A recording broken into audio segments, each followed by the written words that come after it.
Le lac des Cygnes est le ballet le plus célèbre de toute l'histoire. C'est un chef d'œuvre de 1877 qui dépeint la mort, la magie et la lutte entre le bien et le mal à travers une musique et une danse spectaculaires. Dans ces vidéos, nous explorerons les 4 actes, les personnages et pourquoi est si important. Et nous verrons quelques petits fragments de ces ballets.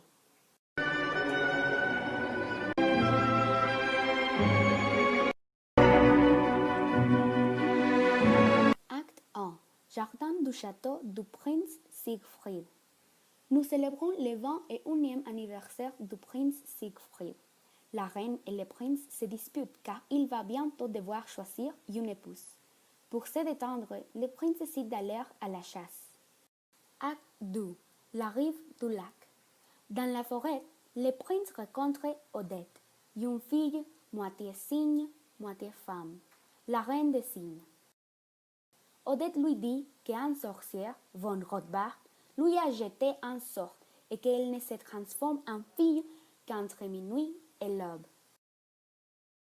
Elle avoue que la seule façon de briser le charme est pour un homme de tomber amoureux et de l'épouser. Le prince promet à Odette de l'épouser et lui demande d'aller au bal des morts. Von Rothbart ne lui permet pas d'aller. Acte 3. La grande salle du château du prince Siegfried. Une fille très semblable à Odette vient au bal.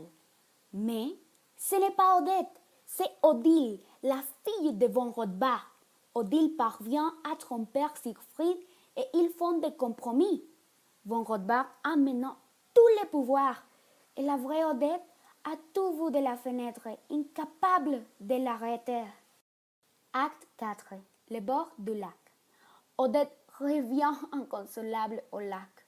Siegfried remarque son erreur et court s'excuser auprès d'Odette et lui déclarer son amour. Von Rothbart essaie de les arrêter et les prend le défi.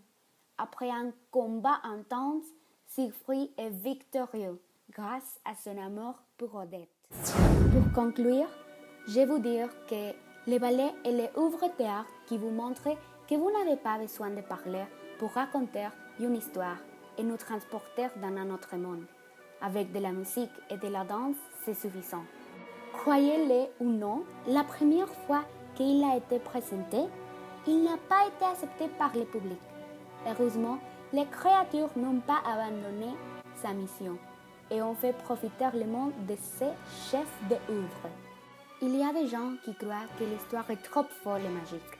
Mais si nous regardons derrière cela, nous verrons que l'œuvre essaie de nous montrer de manière amusante les valeurs d'amour, de sacrifice et de trompier.